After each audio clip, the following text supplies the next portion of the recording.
Hello, I'm Locke Meredith. I'd like to invite you to join me on the next Legal Lines. We have Doug Morrow. Doug has been a judge for 12 years. He's currently the District Attorney for East Baton Rouge Parish and has been so for 14 years. He was a prosecutor with the DA's office for years. He's been involved with the criminal system extensively, and he said it's not working. He's telling us that the crimes are getting more and more significant, and he's got some solutions that he wants to talk about. So join us on the next Legal Lines with Doug Morrow.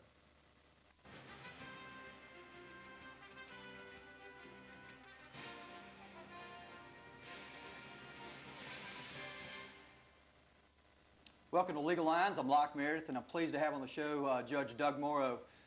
Doug has been a judge in the 19th Judicial District Court here in East Baton Rouge Parish and has now been the District Attorney for 14 years. Is that right? 14 and a half, yes, sir. Thank you so much for being back on the show. Pleasure to be here, Locke. I know we've done a show before. Just quickly give the folks kind of an educational employment background so they'll know the basis of what you're talking about. Where you coming from? Somebody as old as I am, that's tough to do. Went to school in Baton Rouge University High School, LSU. Played professional football badly for a few years and then came back and went to law school. Graduated from LSU Law School, went to work practicing law and then got a job as a prosecutor in the DA's office for 5 years. Ran for city court judgeship, was elected, and then district court a year later and served for almost 13 years as a judge. Ran for district attorney. In fact, I had to resign my judgeship the day we got our first pay raise in 11 years. Oh, no. Smart move, right? As the judge, in the judge stint, both criminal and civil court? That's correct. Civil for about 6 years on the district court, criminal for about 6, same amount. Give the folks kind of a quick overview or summary of, say, a day in the life of what you do as the district attorney. Our office, Locke, has about 150 employees total. People are surprised by the number of lawyers. It'll vary from 47 to 50 lawyers depending upon who's leaving and what vacancies are filled. But it's a big office that is located in the state capitol, and we have thousands and thousands of cases intake every year, and we prosecute everything in East Baton Rouge Parish from first-degree murders all the way down to traffic tickets. So we have a child support enforcement division for fathers that do not pay child support. We represent the state in those cases. We have a juvenile section where we have juvenile court run the Stop Rape Crisis Center. So it's kind of a busy thing, and we happen to have, last year at one time, we had 3 different serial killer cases going on. So those tend to be a little time and resource consuming. Very fortunate to have a great staff of lawyers, and usually if I can kind of stay out of their way and let them do the things they do well and they let me participate every now and then, it's turned out to be good, and I'm very proud of them. Let me ask you this. How has the caseload been? Is it going down? Is it picking up? Do you have a feel for it? Let me give you an example which I think will answer your question, because one of the section chiefs asked me about a month ago whether his section was being allotted too many cases by some clerk, yeah.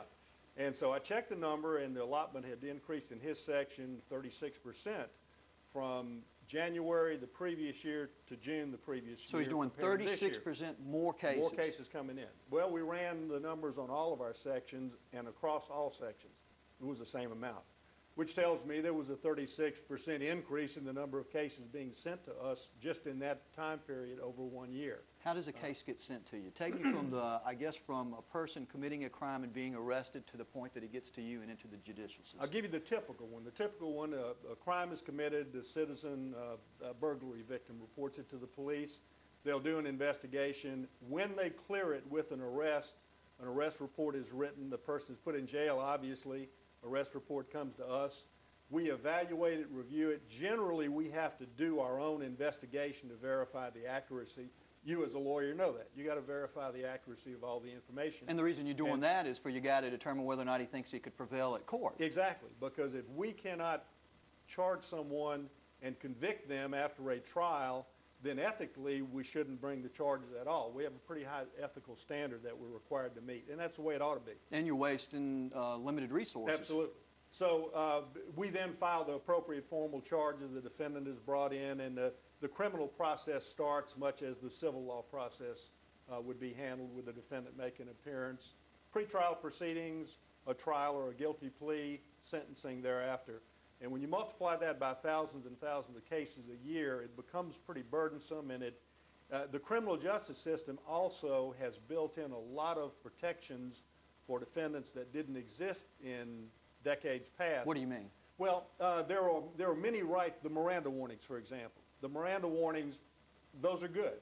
I mean, I'm in Not favor. against them, okay. I'm in favor of people being advised of their right to not say anything, the right to counsel, and that type of thing. But that's led to a number of pretrial hearings, evidence suppression hearings that used to not exist 40 years ago. Take up a lot of court time. And money, doesn't it? And money. And all the court time that's taken up with pretrial proceedings takes away from the time you have to actually try cases, the way things in the old days. I'm not saying that things are worse. What I'm saying is the resources are stretched a lot thinner because there are many more cases and many more pretrial proceedings, including a funding problem. Well, and I remember you telling me when those high-profile cases were taking place, people from all over the nation come in to represent these defendants. They do. And they hire these big bucks experts, or they say they're going to hire these big buck experts, and then you guys have to do the same thing. Well, they say that. I must tell you, there's a little political agenda behind all that. In first-degree murder cases, there's a very, very talented group of lawyers who are absolutely opposed to the death penalty. And since they cannot defeat it in the legislatures around the country, they've chosen to try to defeat it in the judiciary by making cases so expensive and so extensive as far as courtroom time usage that some people hopefully will just give up and cave in. Plea bargain? Yeah. And so it's an interesting process because you meet some brilliant people, and they have their agenda, and we understand it and recognize it, don't agree with them, but they use the legal system, and in the process, I think that they spend an awful lot of time that turns out to be wasted time within the judicial system. That takes away from other cases that could use that time. Now, as I understand it, because there are limited resources, we got problems. We do. Tell the folks what's going on. Well, you have limited resources in every aspect. There's a recent issue in this parish with the fact that the jail has too many people in it. I've always been of the belief, as you hear people talk about it, they'll say, well, the police are at fault. Well, the judges are at fault. Well, the DA's at fault. Well, the sheriff is at fault. It's his jail. The people who are at fault are the people committing the crimes who are getting arrested. They're responsible for the jail overcrowding. And one of the things we need to recognize as a society is to put the blame where it belongs.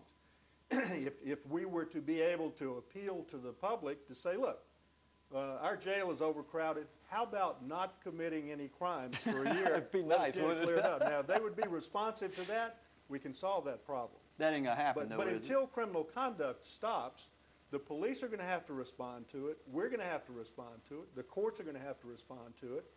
But in the meanwhile, we're not increasing the number of courts. We're not increasing the number of judges. We're not increasing the number of prosecutors or police officers. So you have the same group of people, and you're adding additional burdens with these very complicated, serious cases. Whenever you do that, you're going to end up stretching your resources thin, and then you have to start prioritizing. Which cases am I going to deal with as most important? Not that you shouldn't deal with all of them, but there are some times that you might have 100 cases and you only have resources to deal with 10 of them effectively, and you have to pick the 10 that are the most important to society. Guy. So what do? Plea bargain with the lower ones? Well, you try to find a resolution that is appropriate considering all the resources. All right, it's a constant juggling act, as all of the legal system. Well, let's talk about that on the next segment. This is Locke Meredith with Judge Doug Morrow. We'll be right back.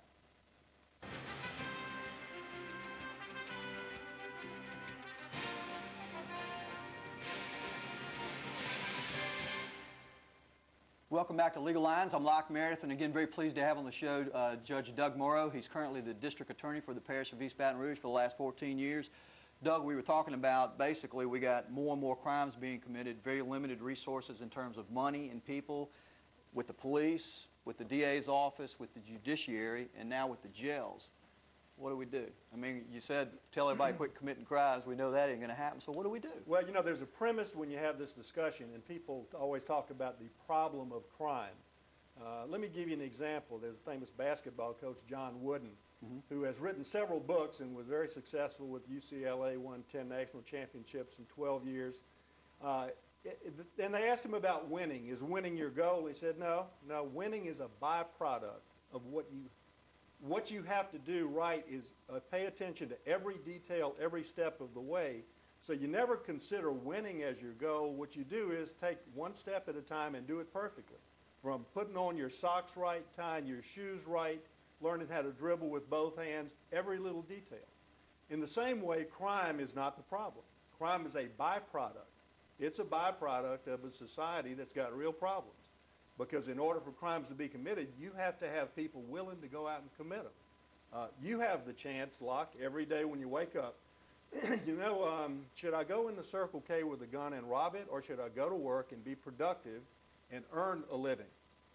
If people learn to make those decisions the right way, then the byproduct called crime wouldn't be nearly as high as it is. So the premise we're starting with here is that something is happening to our society that is rendering the commission of crimes much greater quantity. People do not have, as a society, we do not demand high enough standards of our citizens.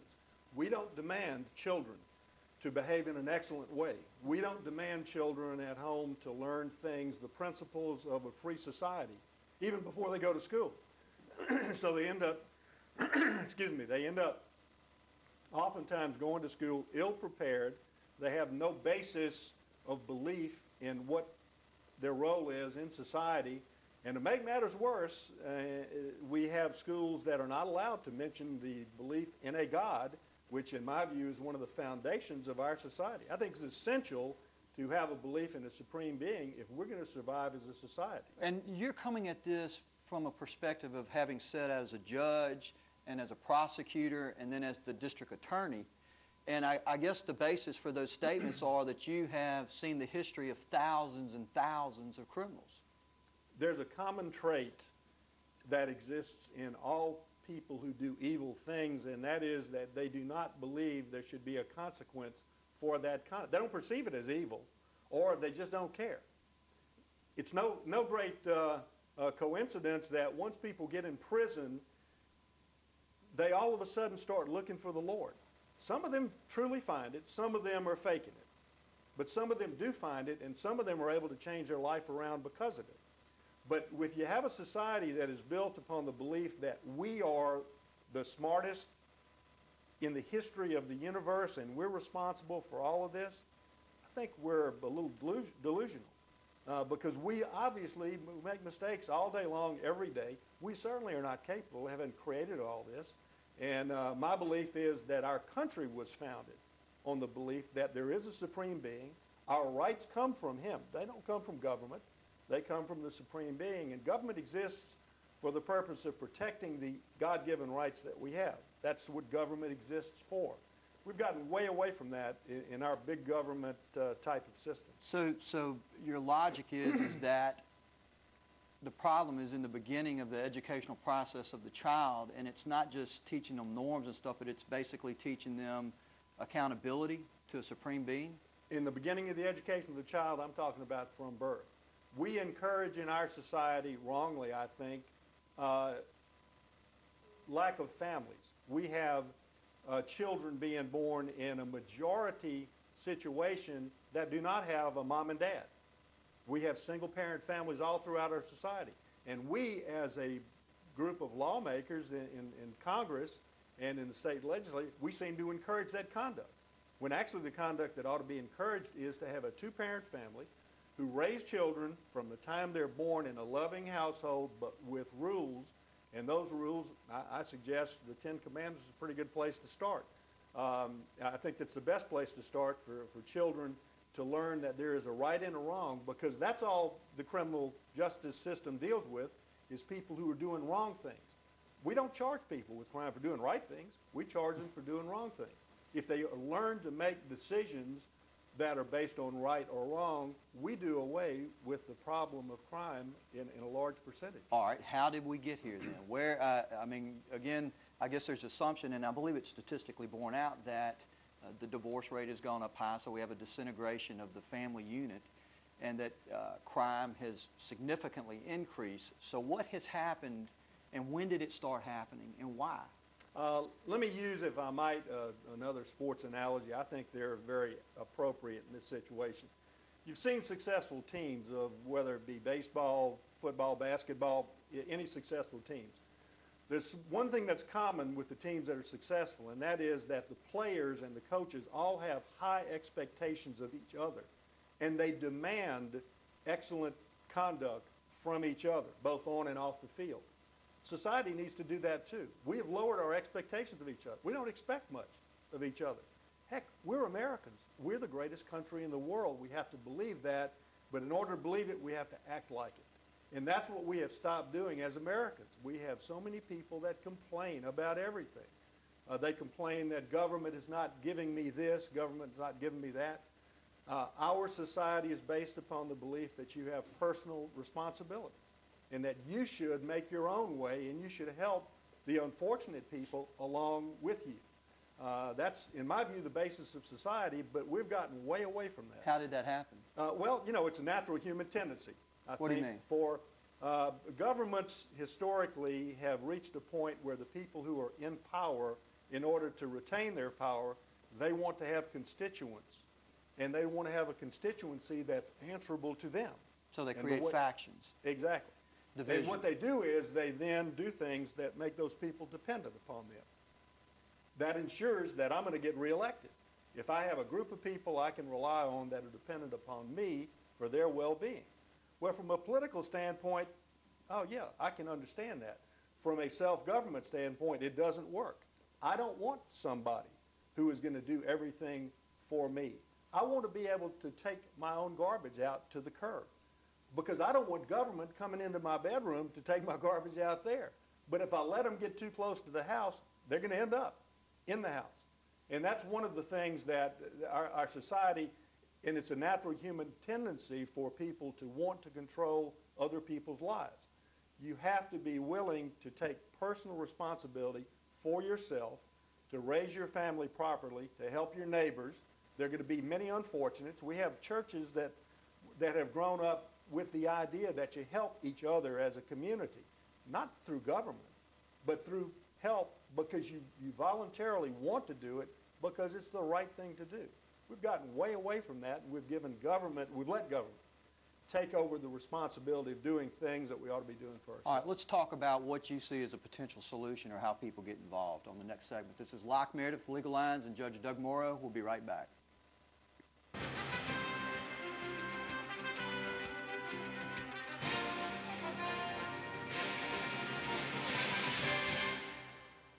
Welcome back to Legal Lines. I'm Locke Meredith with Judge Doug Morrow, and we're talking about crime and how did we get to where we are.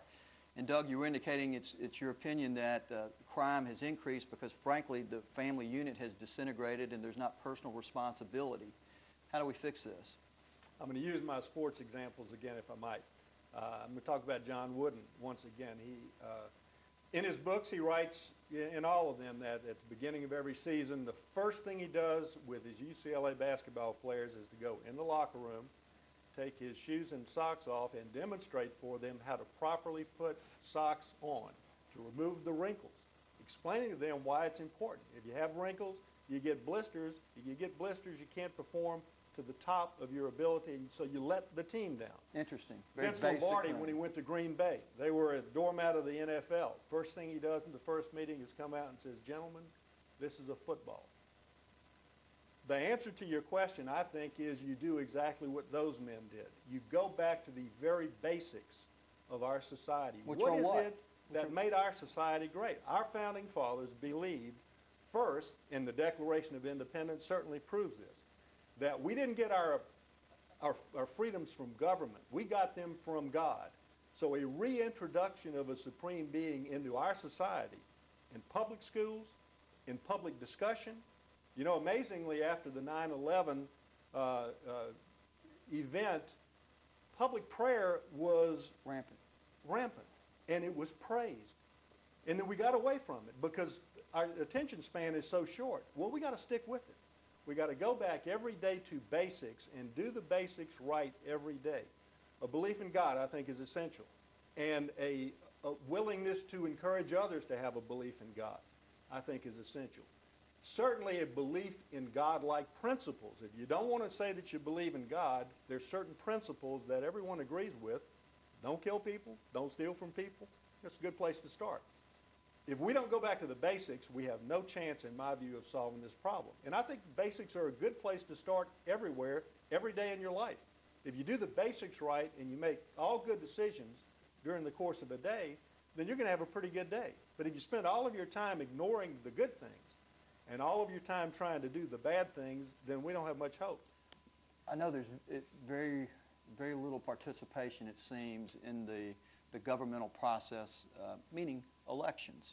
There seems to be a lot of apathy. People don't get involved in this representative government that we have. And I know you're pretty passionate about the Supreme Court nomination process that's going on right now. Tell the folks about that. Well, you know, our Supreme Court, Judge John Roberts is the nominee that President Bush has presented to the Senate to be confirmed for the Supreme Court. The constitutional language is advice, and he requires advice and consent exactly. Of the Senate. So the Senate conducts hearings, and they either confirm or deny the candidate. And that process is going to be ongoing publicly.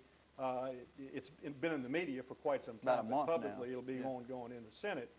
It is essential because our Supreme Court has, over the years, taken on a role much larger than our Constitution, in my opinion, contemplates. Let's explain that. We got three branches of government: the executive, the legislative, and the judiciary. Right. The legislative branch, the Congress on a national level, the legislature and state government, are the policy makers. They're the one that passed the laws. The laws are a reflection of the desires of the population. Because they're elected. They're elected. They're accountable. And they are our representatives. We're not their slaves. They're our representatives. Government for the people. Government for the people, by the people.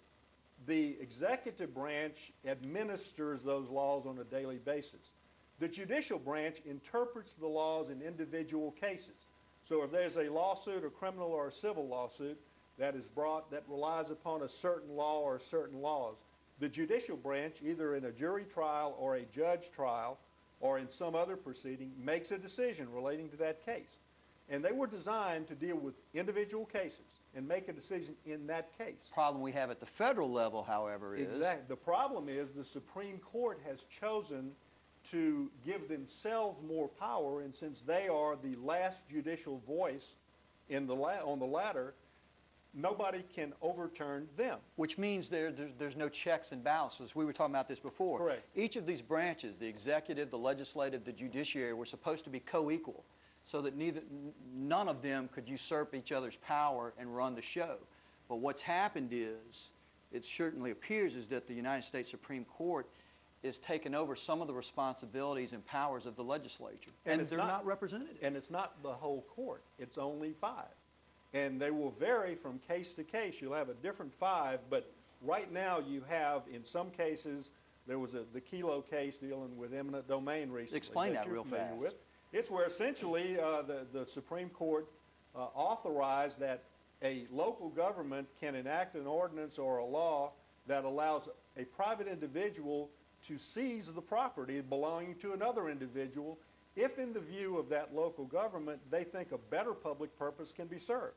So if your office, it's in a nice place, Locke, and if somebody wants to come turn it into a motel and pay more tax to the city, the Kelo case actually gives the city the authority to do that. I've actually had your office. Property expropriated for the road expansion, which is customary.